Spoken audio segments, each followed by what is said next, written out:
শুভ দুপুর দর্শক, আমন্ত্রণ জানাচ্ছি ব্যবসা বাণিজ্য আর অর্থনীতির সবশেষ সংবাদ নিয়ে নিউজ 24 এর নিয়মিত আয়োজন বিজনেস আওয়ারে। সাথে আছি আমি জান্নাতুল সাদিয়া।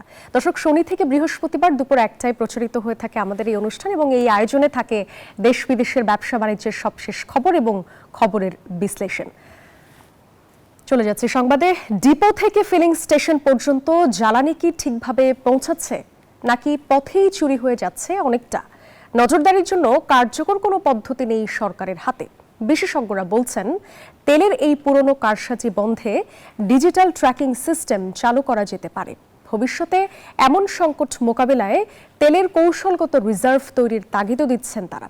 শাহ আলী জয়ের রিপোর্ট। ফিলিং স্টেশনের দীর্ঘ লাইনে কচ্ছপ গতিতে তেলের জন্য গুটি গুটি পায়ে এগিয়ে চলা।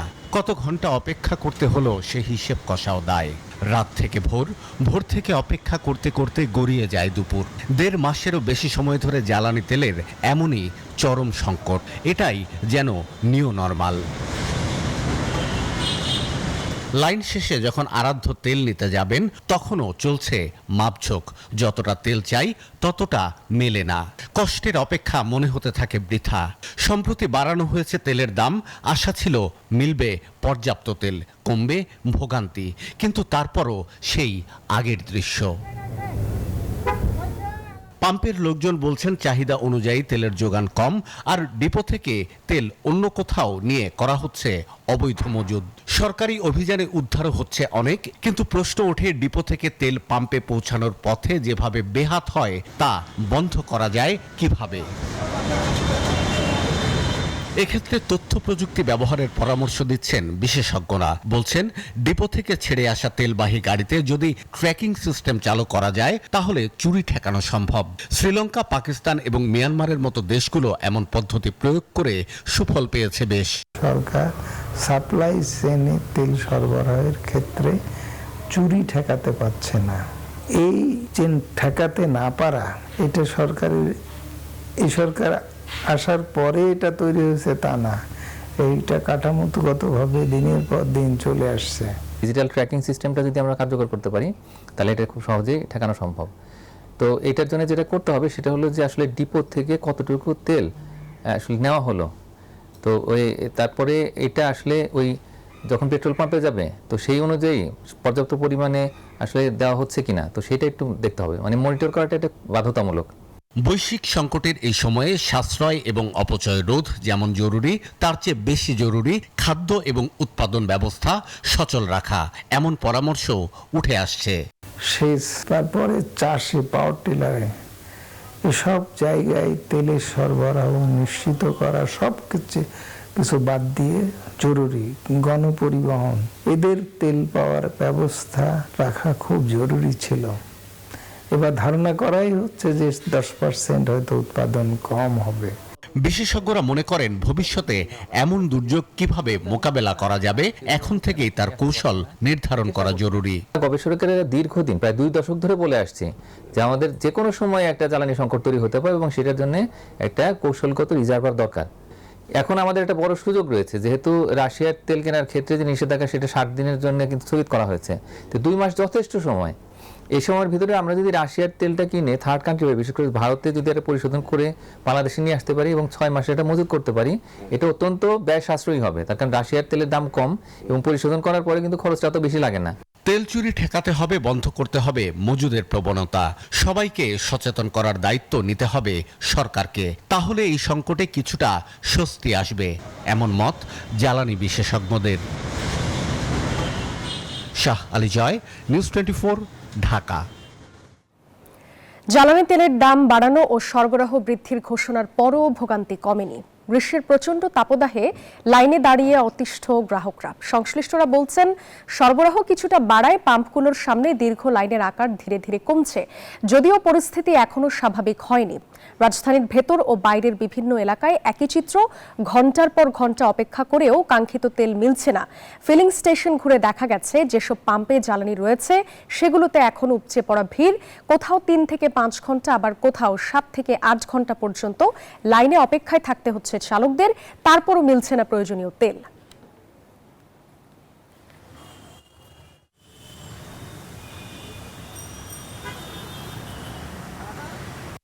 এই 5টার থেকে সিরিয়াল ধরছি, হবে এখন কত 10:30 বাজে, এখনো পাইতে পাইতে কত সময় লাগবে জানি না। প্রতিদিন হুমড়ি খেয়ে তেল মজুত করার জন্য এসে এখানে বসে থাকি, তাহলে আমার জন্য আরেকজনের হয়রানি হবে। তেলের সংকট আসলে আমরা নিজেরাই মনে করেন যে সমস্যা সৃষ্টি করতেছে। দর্শক, আপনাদেরকে একটু সবশেষ আপডেটটি জানিয়ে দিতে চাই। ঢাকা চট্টগ্রামে বাস ভাড়া প্রতি কিলোমিটারে 11 পয়সা বৃদ্ধি করা হয়েছে এবং সেটি সড়ক পরিবহন ও সেতুমন্ত্রী শেখ রবিউল আলম জানিয়েছেন। আমরা এই বিষয়ে আরো খবরাখবর জানবো। আমাদের সহকর্মী সচিবালয়ে আছেন সহকর্মী শাহনাজ ইয়াসমিন, একটু তার কাছেই চলে যেতে চাই। শাহনাজ, আমরা যেরকমটা বলছিলাম যে 11 পয়সা বৃদ্ধি করা হয়েছে, এটির যে প্রভাবটা আসলে পড়বে কিংবা এই যে জ্বালানি দর বৃদ্ধির প্রভাবটা যানবাহনের ভাড়ার ক্ষেত্রে বাড়লো, একটু বিস্তারিত জানতে চাই আপনার কাছ থেকে কি তথ্য আসলে জানা গেল।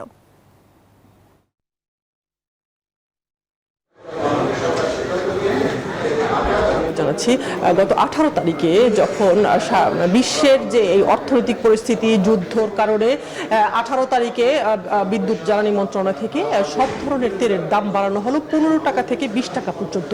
এবং এর ফলে প্রথমেই আসলে যেটা সাধারণ মানুষের মনে হয়, যখন কারণ জ্বালানির সাথে সংশ্লিষ্ট সবকিছু পরিবহন ক্ষেত্রে শুরু করে বাজারে যে ছোট কাঁচামরিচটা সেটাও জ্বালানির সাথে সংশ্লিষ্ট।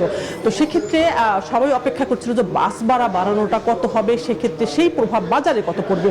18 তারিখ থেকে আজকে 23 তারিখ, এই এক সপ্তাহ পরে এই বাস ভাড়া পরিবহন ভাড়ার সিদ্ধান্ত সরকার নিল। এর মধ্যে বিআরটিএ থেকে অবশ্য 18 তারিখের পরে 20 তারিখেই তাদের 22 পয়সা করে প্রতি কিলোমিটার বাস ভাড়ার একটি প্রস্তাব দিয়েছিল সড়ক মন্ত্রণালয়। কিন্তু এতদিন সড়ক পরিবহন মন্ত্রী ঢাকার বাইরে থাকার কারণে গতকাল প্রথম বৈঠকটি হলো, আজকে দ্বিতীয় বৈঠক হলো এবং বৈঠক পরে সড়ক পরিবহন মন্ত্রী ব্রিফিং করে যেটা জানালেন যে বাস ভাড়া ঢাকা চট্টগ্রাম মহানগর এবং আন্তঃবাস ভাড়া একই সাথে দূরপাল্লার যে সব ক্ষেত্রেই আসলে 11 পয়সা করে বাড়লো। এবং 11 পয়সা করে বাড়ার ফলে যে দামটা দাঁড়ালো প্রতি কিলোমিটার, আগে যেটা ঢাকা চট্টগ্রাম মহানগরে ছিল 2 টাকা 42 পয়সা, সেটা 11 পয়সা বাড়ার ফলে 2 টাকা 64 পয়সা হলো। একই সাথে ছিল 2 টাকা 12 পয়সা ছিল দূরপাল্লার, সেখানে 11 পয়সা বাড়িয়ে হলো 2 টাকা 34 পয়সা। এই ক্ষেত্রে একই সাথে যেটা হলো যে ঢাকা চট্টগ্রাম মহানগরী মিনি বাসগুলো 11 পয়সা করে বাড়ালো। অর্থাৎ সব ক্ষেত্রে 11 পয়সা করে বাড়ানোর ফলে যে প্রভাব বাসের উপর পড়বে সেই প্রভাব কিন্তু বাজারেও পড়বে, কিন্তু এটা আসলে মানতে নারাজ সড়ক পরিবহন মন্ত্রী। কিন্তু আরেকটা বিষয় যে এসি বাসের ভাড়ার ক্ষেত্রে আজকে সরকার কোনো সিদ্ধান্ত নেয়নি, এটা কিছুদিনের মধ্যেই ধাপে ধাপে বাড়ানো হবে, এটা সড়ক পরিবহন মন্ত্রী জানালেন। লঞ্চ এবং রেলের ক্ষেত্রে যেহেতু সড়ক পরিবহন মন্ত্রী একই সাথে নৌ পরিবহন মন্ত্রণালয় এবং রেল মন্ত্রণালয়ের মন্ত্রী, তার কাছে স্বাভাবিকভাবে প্রশ্ন ছিল লঞ্চ এবং রেলের ক্ষেত্রে কি হবে। সেক্ষেত্রে তিনি বললেন যে এই শুধুমাত্র এই ভাড়া সড়কের ক্ষেত্রে, সড়কে চলাচলকারী যে কোনো যানবাহন, যেসব যানবাহনগুলো ডিজেলে চলে, অকটেন এবং পেট্রোল চলাচলকারী কোনো পরিবহনের ক্ষেত্রে এই ভাড়া কার্যকর নয়, শুধুমাত্র ডিজেলের ক্ষেত্রে। অর্থাৎ লঞ্চ এবং রেলের ভাড়া এখনই বাড়ছে না এবং বাড়বে না বলে সে জানালেন। পরবর্তী বাড়বে কিনা সেটাও তিনি কোনো বললেন না এবং ইঙ্গিতও দিলেন না। অর্থাৎ ডিজেলে চলাচলকারী সড়ক পরিবহন, মানে সড়ক দিয়ে যত পরিবহন ট্রাক আছে, বাস আছে, সব পরিবহনের ক্ষেত্রে এই ভাড়া কার্যকর হলো। এবং আমরা আসলে অপেক্ষায় মানুষ এক সপ্তাহ ধরে ডিজেলের ভাড়ার বাড়ার ফলেই বাজারে অনেক প্রভাব পড়েছে। এই বাস বাড়ার ফলে তো প্রভাব পড়বে, সেটা মানুষ স্বাভাবিকভাবে ধরে নিতে পারে। কতটা প্রভাব পড়বে সেটাও সরকার থেকে কি জানানো হয় তার জন্য আসলে দেশের মানুষ অপেক্ষা করছে, সাংবাদিকরা অপেক্ষা করছে কি প্রশ্নের উত্তর তারা দেন। আসলে এই মানুষের উপরে, মানে মানুষ এমনিতেই মরার উপর খাড়ার ঘা আছে সব কিছু পণ্য নিয়ে, সেক্ষেত্রে এই জ্বালানি তেলের ভাড়া, এই বাস ভাড়া সবকিছু সাধারণ মানুষের জীবনযাত্রার উপরই পড়বে আসলে। শাহনাজ ইয়াসমিন, ধন্যবাদ আপনাকে। দর্শক, আমাদের সঙ্গে সচিবালয় থেকে যুক্ত হয়েছিলেন সহকর্মী শাহনাজ ইয়াসমিন। এই পর্যায়ে আমরা একটু এই যে বিদ্যুৎ, জ্বালানি সংকট, জ্বালানি ব্যবস্থাপনা কিংবা মোকাবিলা করা এবং খাদ্য নিরাপত্তা, এই বিষয়টা নিয়ে আসলে আলোচনায় চলে যেতে চাই। আমাদের সঙ্গে একজন অতিথি আছেন, সম্মানিত অতিথি Mohammad Majidul Haque, chairman policy think and economic research centre. আমরা একটু সরাসরি স্বাগত জানাতে চাই। মোহাম্মদ মাজিদুল হক, আপনাকে স্বাগত জানাচ্ছি আমাদের অনুষ্ঠানে। আমি শুরুতে একটা প্রশ্ন আসলে যেটি করতেই চাই সেটি হচ্ছে, আপনিও দেখছিলেন যে আমাদের একটি প্রতিবেদন যাচ্ছিল যে জ্বালানি তেল চুরি হচ্ছে কিভাবে। একদিকে আমরা দেখেন যে বৈশ্বিক সংকটের মধ্যেই আছি, তার মধ্যে যদি এরকম অনিয়ম হয় তাহলে সব মিলিয়ে তো একটা খারাপ অবস্থা আসলে চলেই আসে। সেই জায়গা থেকে সরকারের ব্যবস্থাপনা কেমন দেখেন কিংবা ব্যর্থতা কতটা দেখেন, একটু আপনার কাছ থেকে মন্তব্য জানতে চাই। জি, দেখেন যে মধ্যপ্রাচ্যের সংঘাতকে কেন্দ্র করে তো আমরা বাংলাদেশের অর্থনীতি নানামুখী চ্যালেঞ্জের সম্মুখীন হয়েছে এবং এর ভিতরে যেটা দেখা যাচ্ছে যে চাহিদা যোগানের সমন্বয় করা যাচ্ছে না জ্বালানি তেলের, তাই না? তো সুতরাং যেখানে সমন্বয় করা যাচ্ছে না সেখানে তো আপনার একটা মানে তদারকিও দরকার। এটা স্টেট লেভেল থেকেই কিন্তু তদারকিটা দরকার ছিল। কারণ হচ্ছে যে এটা যদি 1-1.5 মাসের কথাই, মানে 1 মাসের যে ট্রেন্ড আমরা দেখছি, সেটা হচ্ছে যে আপনার বর্ডারিং এরিয়ায় যে জেলাগুলো আছে সেই জেলাগুলোতে কিন্তু আপনার মানে নানাভাবে তেলের অবৈধ মজুত করা হয়েছে। বর্ডারিং যে সেরকম আমি যদি বলি যে 21-22টা জেলাতে কিন্তু এটা করা হয়েছে।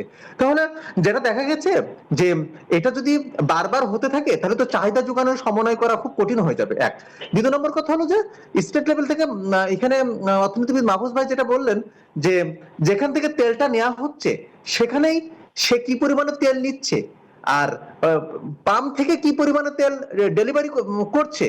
আর একটা বিষয় হলো যে ডেলিভারির যে সময়টা, সেই সময়টা কিন্তু একটা তদারকির একটা বিষয় রয়েছে। তার কারণ হচ্ছে যে এখানে দেখা যাচ্ছে যে কেউ রাজনৈতিক পরিচয় বেশি নিচ্ছে, কেউ আপনার চাকরির পরিচয় বেশি নিচ্ছে, হ্যাঁ, কেউ অন্য পরিচয় দিয়ে বেশি নিচ্ছে।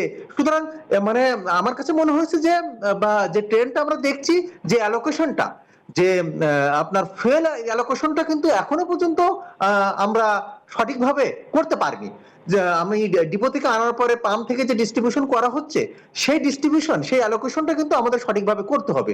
এবং এই সরকারের প্রথম যেটা দায়িত্ব ছিল সেটা এখনো করতে পারে, সেটা হচ্ছে যে তেল পাম্পগুলোতে আপনার ম্যানেজার নিয়োগ দিতে পারে। সেটা স্টেট লেভেল থেকে আপনার স্টেট প্রতিনিধি আপনার মানে স্টেট প্রতিনিধি হয়ে সেখানে ম্যানেজার নিয়োগ দিতে পারে। ম্যানেজার প্রাইভেট খাতে ম্যানেজার না, তেল পাম্পের যে ম্যানেজার ছিল সেই ম্যানেজার না, এটা হচ্ছে রাষ্ট্র নিয়োগকৃত ম্যানেজার। এটা স্বল্প সময়ের জন্য ডেপুটেশনে কিন্তু রাখতে পারে সরকার যদি কাউকে চায়। কারণ উপজেলা লেভেলে যে মনে করেন যিনি মৎস্য অফিসার আছেন বা যিনি শিক্ষা অফিসার আছেন, উনি কিন্তু একজনকে ডেপুট করে দিতে পারে, ঠিক আছে, বা ইউনো একজনকে ডেপুট করে দিতে পারে কনসার্ন উপজেলায় যে তেল পাম্প রয়েছে। সুতরাং আমার কাছে মনে হচ্ছে সরকারের পক্ষ থেকে যে তেল পাম্পের যে দায়িত্বটা, সেই দায়িত্বটা হচ্ছে যে প্রাইভেট খাতে আসলে এখন ম্যানেজার আছে, কিন্তু এটা সরকারি ভাবে এটা নিয়োগ করা দরকার ছিল। এটা হয়তো দেরি হয়ে গেছে, এটা করলে ভালো হবে।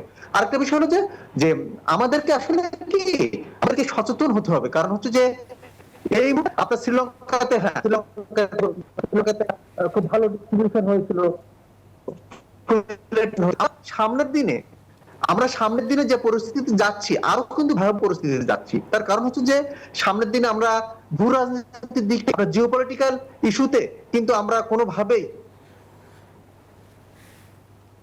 কোনোভাবেই কিন্তু ইরানকে পাচ্ছি না।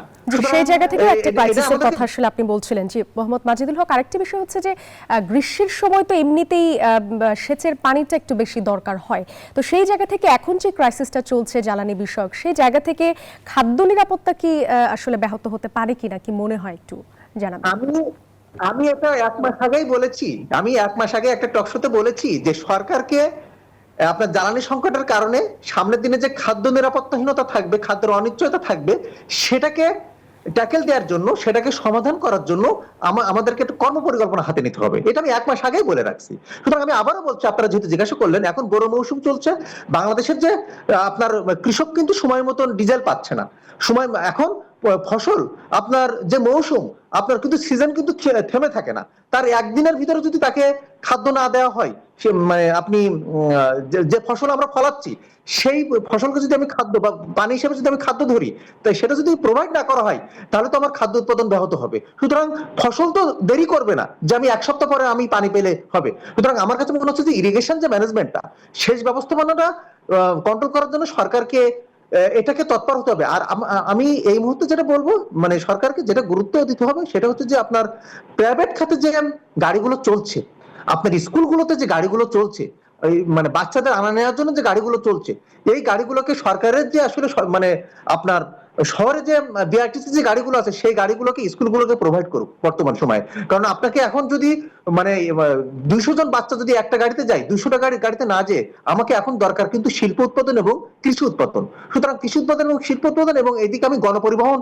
মুখী জনগণকে যদি করতে পারি, ছাত্রছাত্রীদেরকে যদি করতে পারি, তাহলে কিন্তু আমি একটা ভালো আমি সফলতা দেখবো। কারণ আমি যদি কৃষি উৎপাদন যদি থেমে যায় এই মুহূর্তে, বা অনিশ্চয়তা দেখা দেয়, খাদ্যর অনিশ্চয়তা যদি দেখা দেয়, তাহলে তো আমি যে সামনের দিনে 9,30,000 কোটি টাকা যে বাজেট করছি, সেখানে আমার আমি যে রেভিনিউ আর্নিংস এর যে টার্গেট নিচ্ছি, সুতরাং রেভিনিউ আর্নিংস এর টার্গেট আমাদের লক্ষ্য অর্জন কোনো বছরই পূরণ হয় নাই। সুতরাং মানে এ পর্যন্ত 2টা অর্থ বছর আমরা রেভিনিউ আর্নিংস এর লক্ষ্য পূরণ করেছি, এর বাইরে আর করতে পারিনি। সুতরাং আমরা যে 6 লাখ কোটি টাকা 7 লাখ কোটি টাকা রেভিনিউ আর্নিংস এর একটা লক্ষ্য নিয়েছি, সেই লক্ষ্য তো আমরা পূরণ না হতে পারে। সুতরাং আমার খাদ্য উৎপাদন করার জন্য আমাকে মনোযোগী হতে হবে, ইরিগেশন ম্যানেজমেন্ট আমাকে সেই জায়গা থেকে আসলে সংকটটাকে মোকাবেলা করবার জন্য যা যা করা প্রয়োজন আপনি বলছিলেন। আমরা দেখছিলাম যে কয়লা এবং গ্যাস সংকটে তো আগে থেকেই বিদ্যুতের জাতীয় গ্রিড অনেকটা বিপর্যস্ত। সেই জায়গা থেকে আমরা দেখলাম যে ভারতের আদানি পাওয়ারের একটা ইউনিট গতকালকে ভোরে যান্ত্রিক ত্রুটির কারণে বন্ধ হয়ে গেছে। তো সেই জায়গা থেকে ভারত থেকে বিদ্যুৎ আমদানিও তো প্রায় অর্ধেকে নেমে এসেছে। তো এখন তো এটাও একটা বিদ্যুৎ ব্যবস্থার উপরে চাপ সৃষ্টি হলো। সেই জায়গা থেকে সরকার আসলে কিভাবে পরিস্থিতিটা সামাল দেবে বলে মনে হয়? সব থেকে বাংলাদেশের অর্থনীতি এখন খুব খারাপ সময় পার করছে বিদ্যুৎ সংকটে। জ্বালানি সংকটের পরপরই বিদ্যুৎ সংকট, কারণ জ্বালানি নির্ভর কিছু পাওয়ার প্ল্যান্ট ছিল, সেগুলোও সামনের দিনে কিন্তু আপনার পাওয়ার জেনারেশন করতে ব্যর্থ হবে।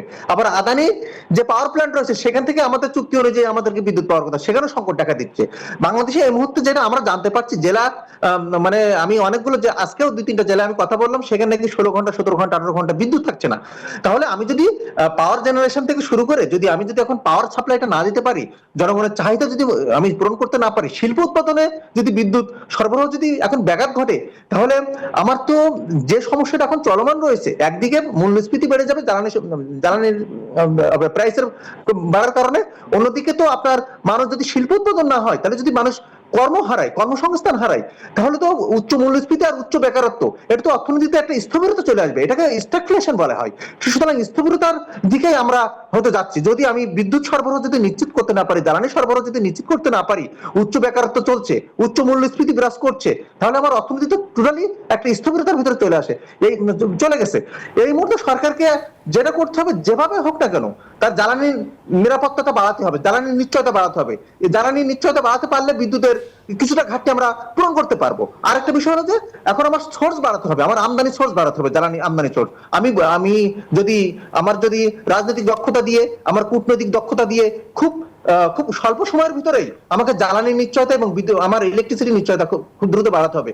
না হলে পুরো জনজীবন শিল্প উৎপাদন আপনাকে স্থগিত হয়ে যাচ্ছে, আপনার কৃষি উৎপাদন স্থগিত হয়ে যাচ্ছে, জনজীবনই তো পুরো স্থবির হয়ে যাবে। সুতরাং মানুষ তো কর্মকাণ্ডের সাথে থাকতে হবে, আপনাকে অর্থনীতির চাকা তো ঘোরাতে হবে। জি, মোহাম্মদ মাজেদুল হক আমাদের সঙ্গে যুক্ত হওয়ার জন্য আপনাকে অনেক ধন্যবাদ। ধন্যবাদ।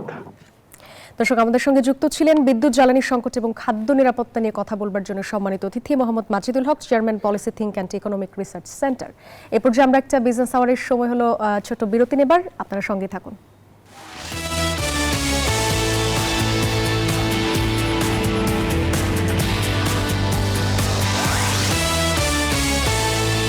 আবারও স্বাগত বিজনেস আওয়ারে। দেশের বেসামরিক বিমান চলাচল ও পর্যটন খাতে বড় ধরনের সংস্কার ও সম্প্রসারণের পরিকল্পনা নিয়েছে সরকার বলে জানিয়েছেন বিমান প্রতিমন্ত্রী রাশেদুজ্জামান মিল্লাত। চলতি বছরের শেষ নাগাদ তৃতীয় টার্মিনাল চালুর পরিকল্পনা রয়েছে। এছাড়া আগামী 2 থেকে 3 মাসের মধ্যেই কক্সবাজার থেকে আন্তর্জাতিক ফ্লাইট চালু হবে বলেও জানিয়েছেন প্রতিমন্ত্রী। বৃহস্পতিবার সচিবালয়ে প্রধানমন্ত্রীর সাথে বৈঠক শেষে সাংবাদিকদের এসব কথা জানিয়েছেন তিনি। আমরা থার্ড টার্মিনাল ওপেন করব। আমাদের 2-3 মাস পরে আমরা কক্সবাজার এয়ারপোর্টকে ইন্টারন্যাশনাল এয়ারপোর্ট ঘোষণা করে সেখানে আমরা চিন্তা করেছি মাননীয় প্রধানমন্ত্রী দিয়ে ওপেন করাবো। সেটা আপনাদেরকে আশ্বস্ত করতে পারি যে বিমান আর লস করবে না, বিমান প্রফিটেবল থাকবে এবং এটা প্রফিটেবল করার জন্য তিনি নির্দেশ দিয়েছেন। না দিলে আমাদেরকে জবাবদিহি করতে হবে তা মাননীয় প্রধানমন্ত্রীর কাছে। বস্ত্র ও পাট মন্ত্রণালয়ের অধীনে থাকা 6টি বন্ধ পাটকল 6 মাসের মধ্যে বেসরকারি উদ্যোগে চালু করার সিদ্ধান্ত নিয়েছে সরকার। বৃহস্পতিবার সচিবালয়ে অংশীজনদের সাথে বৈঠক শেষে একথা জানিয়েছেন বস্ত্র ও পাট এবং বাণিজ্য মন্ত্রী খন্দকার আব্দুল মুক্তাদির। মন্ত্রী জানান, পর্যায়ক্রমে বন্ধ বাকি পাটকলগুলো চালু কিংবা ইজারা দেয়া হবে। এতে বিনিয়োগ ও রপ্তানি বাড়বে, সৃষ্টি হবে নতুন কর্মসংস্থান। এ সময় উদ্যোক্তা ও অংশীজনদের বিদ্যমান বাধা দূর করতে ব্যবস্থা নিতে সংশ্লিষ্ট দপ্তরগুলোকে নির্দেশনা দেন তিনি। বিডার নির্বাহী চেয়ারম্যান আশিক চৌধুরী ও বিটিএমসির ঊর্ধ্বতন কর্মকর্তারা বৈঠকে অংশ নেন। আমরা আশা করছি এই বছরের মধ্যেই, এই ডিসেম্বরের মধ্যেই আমরা প্রাইভেট সেক্টরের কাছে হস্তান্তর করতে পারবো। এবং প্রতিটিতেই আমাদের প্রত্যাশা শুধু না, প্রজেকশন যেটার উপরে আমরা দিচ্ছি, প্রত্যেকটাতেই হাজারের বেশি কর্মসংস্থান সৃষ্টি হবে, নতুন বিনিয়োগ আসবে। 200 কোটি থেকে 500 কোটি টাকা পর্যন্ত মিল ভেদে আমাদের কাছে বিনিয়োগের এস্টিমেট করা আছে, প্রজেকশন আছে। গ্রীষ্মের প্রচণ্ড গরমে সারা দেশে বেড়েছে বিদ্যুতের চাহিদা, সেই সাথে পাল্লা দিয়ে বেড়েছে লোডশেডিং। পিরোজপুর, সাতক্ষীরা ও দিনাজপুরে 24 ঘন্টার মধ্যে বিদ্যুৎ থাকছে গড়ে মাত্র 10 থেকে 12 ঘন্টা। সংশ্লিষ্টরা জানিয়েছেন, চাহিদার তুলনায় জাতীয় গ্রিড থেকে সরবরাহ কমে যাওয়ায় ঘাটতি মেটাতে নিয়মিত লোডশেডিং করা হচ্ছে। এতে অতিষ্ঠ জনজীবন। প্রতিনিধিদের তথ্য ছবিতে ডেস্ক রিপোর্ট। ইরান যুদ্ধের আজ এখন দেশের বিদ্যুৎ খাতেও জ্বালানি সংকটের মধ্যে মরার উপর খাড়ার ঘা হয়ে দাঁড়িয়েছে বিদ্যুৎ বিপর্যয়। ঢাকা শহরে লোডশেডিং কম হলেও জেলা ও গ্রামাঞ্চলে পরিস্থিতি ভয়াবহ। পিরোজপুরে গরম বাড়ার সাথে সাথে পাল্লা দিয়ে বেড়েছে লোডশেডিং। 24 ঘন্টার মধ্যে 10 থেকে 12 ঘন্টাই থাকছে না বিদ্যুৎ। পল্লী বিদ্যুতের আওতাধীন এই এলাকায় বিদ্যুৎ চাহিদা 10 মেগাওয়াট, তবে সরবরাহ হচ্ছে 3 থেকে 4 মেগাওয়াট। ঘাটতি মেটাতে বাড়ছে লোডশেডিং। বিদ্যুৎ না থাকায় সবচেয়ে বেশি সমস্যায় পড়েছে এসএসসি পরীক্ষার্থী। বর্তমানে বিদ্যুৎ পাওয়া যাইতেছে না, তারপর ছেলে মেয়েদের পরীক্ষা চলে, দোকানপাটের ব্যবসা বাণিজ্য তো খুব সমস্যা হইতেছে। পরীক্ষা দেওয়ার কষ্ট হয়, পরীক্ষা দেওয়ার জন্য বা আপনার তাদের বাসায় পড়াশোনার জন্য অনেক কষ্ট হয় বিদ্যুতের কারণে। বিদ্যুৎ ভিত্তিক কাজবাজ, আমাদের তো কারখানা, ওয়ার্কশপ, ঠিক আছে, আমাদের ওয়ার্কাররা বেশিরভাগ কাজই বিদ্যুতের মাধ্যমে করা হয়। বিদ্যুৎ না থাকার কারণে আমাদের ওয়ার্কাররা বসে থাকে। দমবন্ধ করা গরমে উপকূলীয় জেলা সাতক্ষীরায় লোডশেডিং চরম আকার ধারণ করেছে। জেলায় চাহিদার বিপরীতে অর্ধেক বিদ্যুৎও সরবরাহ করতে পারছে না কর্তৃপক্ষ। এ বিষয়ে ক্যামেরার সামনে কথা বলতে রাজি হননি সাতক্ষীরা পল্লী বিদ্যুৎ সমিতির জেনারেল ম্যানেজার, তবে জানান চাহিদার তুলনায় সরবরাহ কম থাকায় এই ঘাটতি। লোডশেডিং এর কবল থেকে রেহাই পায়নি উত্তরের জেলা দিনাজপুর। তীব্র গরমে বিদ্যুৎ না থাকায় অসুস্থ হয়ে পড়ছেন অনেকেই। তীব্র এ গরমে সঙ্গী এখন হাত পাখা করে। আমাদের গ্রাম অঞ্চলে তো সারাদিন কারেন্ট তো থাকে বলতে বলা যায় না, মনে হয় যে মাঝে মধ্যে একটু বিদ্যুৎ এসে আমাদেরকে দেখা দিয়ে চলে যায়। কখন কোনো নির্ধারণ নাই, কখন আসবে আর কখন যাবে। আমাদের কারেন্ট না থাকলে এটাই সমস্যা, যে কারি কাটতে আসিয়া মনে করে বসে থাকতে হয়। লোডশেডিং এর কথা স্বীকার করে পল্লী বিদ্যুৎ সমিতির এই কর্মকর্তা জানান, চাহিদার তুলনায় সরবরাহ কম হওয়ায় বেড়েছে লোডশেডিং। সব সময় যে সমান পাচ্ছি তা তো না, হয়তো বা কোনোদিন একটু ভালো পাচ্ছি, কোনোদিন একটু বেশি হয়তো বা হয়ে যাচ্ছে। তো সব মিলে আমাদের যে চাহিদা ধরেন 110 থেকে 120, কোনো সময় ফুল চাহিদাও পাচ্ছি, কোনো সময় 80-90। মধ্যপ্রাচ্যের অবস্থার উন্নতি না হলে পরিস্থিতি কোন দিকে যাবে তা নিয়ে শঙ্কায় জনগণ। তারপরও জনগণের প্রত্যাশা, নিরবিচ্ছিন্ন বিদ্যুৎ সরবরাহে সরকার ব্যবস্থা নেবেন। Text report, news 24। দর্শক, এই পর্যায়ে আমরা একটু দেখে নিতে চাই দৈনিক পত্রিকাগুলো ব্যবসা বাণিজ্য নিয়ে ঠিক কি শিরোনাম করেছে। আমরা যদি একটু দেখি, দ্য বিজনেস স্ট্যান্ডার্ড লিখেছে, আদানির বিদ্যুৎ সরবরাহ অর্ধেকে নেমেছে, লোডশেডিং আরও বাড়বে। অর্থাৎ কয়লা এবং গ্যাস সংকটে আগে থেকেই যে বিপর্যস্ত বিদ্যুতের জাতীয় গ্রিড, তার মধ্যে আরও একটা চাপ। এরপরে যদি আমরা একটু দেখি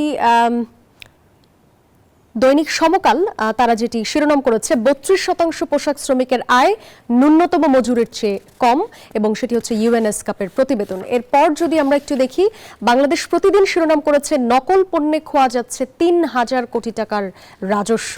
এরপর যদি আমরা একটু দেখি বণিক বার্তা কি শিরোনাম করেছে, না, এরপরে আমরা একটু দেখতে চাই আইএমএফ এর কাছে জরুরি ভিত্তিতে $200 কোটি চায় বাংলাদেশ, এটি দৈনিক প্রথম আলো করেছে। এছাড়াও আমরা যদি একটু দেখি যে বণিক বার্তা কি করেছে, অর্থনৈতিক মন্দার মধ্যে প্রায় 7 লাখ কোটি টাকার রাজস্ব আহরণ করতে চায় সরকার।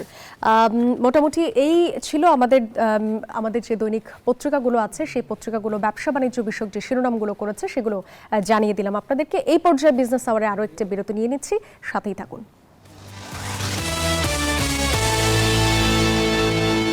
আবারও স্বাগত বিজনেস আওয়ারে। আগামী 2 থেকে 3 মাসের মধ্যে জ্বালানি শূন্য হবে বাংলাদেশ, এমন শঙ্কায় ক্রয়াদেশ স্থগিত করেছে অনেক বিদেশি বিনিয়োগকারীরা। এসব ক্রয়াদেশ চলে যাচ্ছে ভারতে। বুধবার জাতীয় রাজস্ব বোর্ডের সাথে প্রাক বাজেট আলোচনায় এসব কথা বলেন বাংলাদেশ চেম্বারের সভাপতি আনোয়ার উল আলম চৌধুরী। এমন বাস্তবতায় নবায়নযোগ্য জ্বালানির সরঞ্জাম আমদানি ও উৎপাদন পর্যায়ে কর ছাড় চেয়েছেন ব্যবসায়ীরা। দাবি এসেছে করমুক্ত আয়সীমা বৃদ্ধি ও কর্পোরেট কর হার কমানো। টানা 8 মাস ধরে কমছে পণ্য রপ্তানি। হিসেব বলছে মার্চের রপ্তানি আয় কমে দাঁড়িয়েছে $348 কোটি। তৈরি পোশাক থেকে শুরু করে চামড়া, প্রক্রিয়াজাত কৃষি পণ্য সহ প্রায় সব খাতে রপ্তানিতে ভাটা চলছে। এমন বাস্তবতায় নতুন করে সংকট বাড়িয়েছে মধ্যপ্রাচ্যের যুদ্ধ। জ্বালানি সংকটে এরই মধ্যে শিল্পের উৎপাদন ব্যাহত হচ্ছে। ব্যবসায়ীরা বলছেন বাংলাদেশে জ্বালানি সংকট আরও তীব্র হবে। এমন আশঙ্কায় তৈরি পোশাক সহ বিভিন্ন পণ্যের ক্রয়াদেশ কমিয়ে দিয়েছেন বিদেশি ক্রেতারা। এই অবস্থায় নবায়নযোগ্য জ্বালানি উৎপাদন বাড়াতে এর সরঞ্জাম আমদানি ও উৎপাদন পর্যায়ে কর ছাড় চান ব্যবসায়ীরা। আমরা বলে আসতেছি আমাদের তেল নাই, আমাদের অমুক নাই, আমাদের গ্যাসের সমস্যা। কাস্টমাররা বাইরের ওরা কিন্তু এখন ভয় পাচ্ছে, ওরা এখন বলা শুরু করে দিয়েছে। আমি গত এক সপ্তাহে প্রায় 4টা বড় বড় কাস্টমারকে শুনলাম যে তোমার দেশে তো আর 2-3 মাস পরে তো তোমরা ইলেকট্রিসিটি থাকবে না। এই সময় ব্যাংক আমানতের মুনাফার উপর উৎসে কর 20% থেকে কমিয়ে 10% করা এবং সারচার্জ ধাপে ধাপে উঠিয়ে নেওয়ার দাবি জানায় ঢাকা চেম্বারের নেতারা। করের বোঝা না চাপিয়ে ব্যবসা সহায়ক কর কাঠামো তৈরির প্রস্তাব তাদের। অন্যান্য এসেনশিয়াল প্রয়োজনীয় কাগজ ব্যবহৃত হচ্ছে, এক্সপোর্টের কাগজ ব্যবহৃত হচ্ছে, প্রত্যেক কাগজ ব্যবহৃত হচ্ছে। এই জন্য ওভারঅল যে ডিউটি স্ট্রাকচার এটাকে একটু রিভিউ করা দরকার। বাংলাদেশের যে পেপারগুলো আমাদের প্রোডাকশন হয় না, আমাদের পাশে আমাদের পেপার মিল অ্যাসোসিয়েশনগুলো আছে, যে পেপারগুলো এখানে প্রোডাকশন হয় তাদেরকে প্রোটেকশন দেন, কারণ দেশীয় শিল্পের দরকার আছে। আলোচনায় রপ্তানি বান্ধব বাজেট প্রণয়নের আশ্বাস দিলেও আপাতত কর্পোরেট কর কমানোর পরিকল্পনা নেই বলে জানিয়েছেন এনবিআর চেয়ারম্যান। আপনি ভ্যাট দিচ্ছেন, আরেকজন একদম দিচ্ছেন না, এটা তো হয় না। আরেকটা কথা আমি বারবার বলছি, ভ্যাট কিন্তু ব্যবসায়ীরা দেয় না। ব্যবসায়ীরা হচ্ছে ভ্যাটের কালেক্টর। সরকারের পক্ষে তারা কাস্টমার থেকে ভ্যাটটা কালেক্ট করে সরকারকে জমা দিয়ে দেয়। এই জিনিসটা আপনাদের ব্যবসায়ীদের বোঝাতে হবে যে ভাই আমি তো আমার পকেট থেকে দিচ্ছি না, I am collecting it from customer এবং আমি ওই টাকাটা জমা দিয়ে দিচ্ছি। আপনাদের মধ্যে যে নোশনগুলো আছে এখান থেকে বেরোতে হবে। এদিন বিকেলে প্রাক বাজেট আলোচনায় অংশ নিয়ে মুদ্রণ শিল্প ও পেপার ব্যবসায়ীরা কাঁচামাল আমদানিতে শুল্ক সুবিধার দাবি জানান। ফারজানা রিয়া, নিউজ 24, ঢাকা। দর্শক, এবারে জানিয়ে দিতে চাই শেয়ার বাজারের খবরাখবর। আমরা যদি একটু দেখি ঢাকা স্টক এক্সচেঞ্জের পুঁজিবাজারের সবশেষ খবরাখবর, 3টি সূচকেই আমরা ঊর্ধ্বমুখী প্রবণতা দেখতে পাচ্ছি।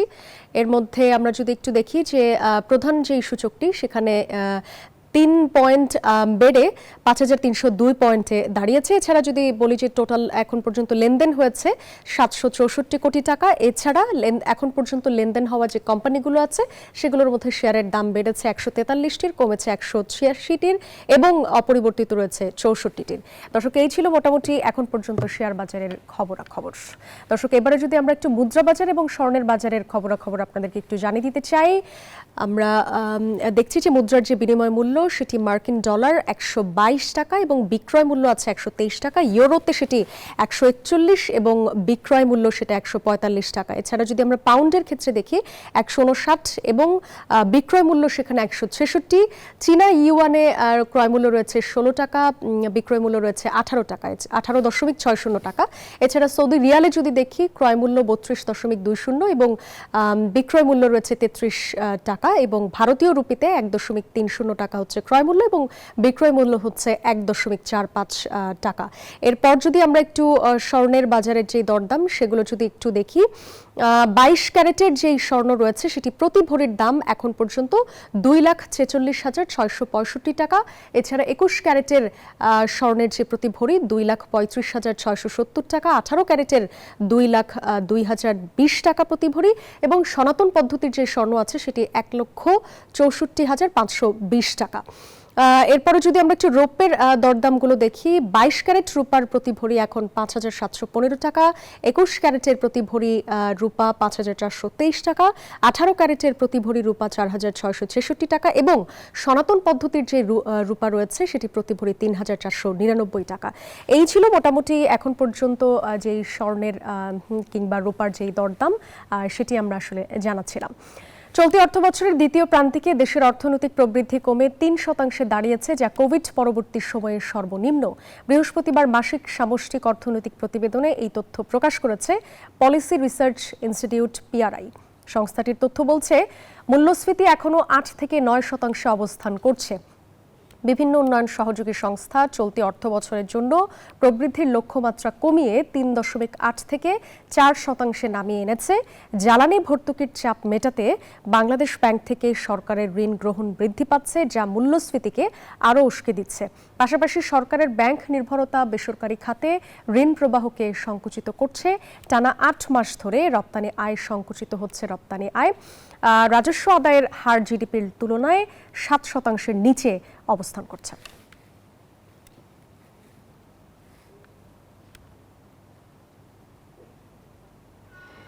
দর্শক, এবারে জানাবো জনপদের শিল্প ও বাণিজ্যের খবর।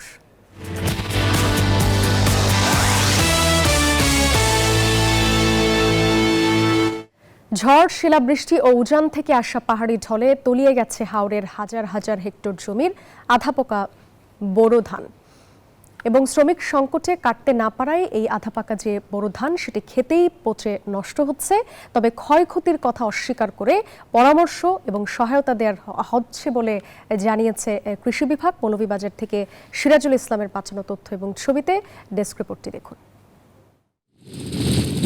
মৌলভীবাজারের হাকালুকি, কাওয়া দিঘি ও হাইল হাওর সহ বিভিন্ন হাওরে এবছর বোরো ধানের ভালো ফলন হয়েছে, কিন্তু শিলাবৃষ্টি আর ভারত থেকে নেমে আসা ঢলে আধাপাকা ধান এখন পানির নিচে। শ্রমিক ও জ্বালানি সংকটে কষ্টের ফসল ঘরে তোলা নিয়ে চরম দুশ্চিন্তায় কৃষক। পানিটা যদি স্টক করা তাইতে আমরা পানির সংকট থাকলো না, ধানটা খাসা খাটতে ওর আমরা মিলেন না, গাড়ির খাটানিও বেশি ধান কিনতে রাজি হয় না, এটাই বড় বড় সমস্যা। পানি তেলের সংকট আছে, তেল 5 লিটারের জায়গায় তারা 3 লিটার দেয় আমরারে, কিন্তু তেল দেওয়ার কথা আমরারে 10 লিটার 20 লিটার, এই জায়গায় তারা তেল দেয় 3 লিটার, আমরারে কম। আর শ্রমিক সংকটও আছে। কৃষকদের অভিযোগ এই বিপদে পাশে পাচ্ছেন না কৃষি বিভাগকে।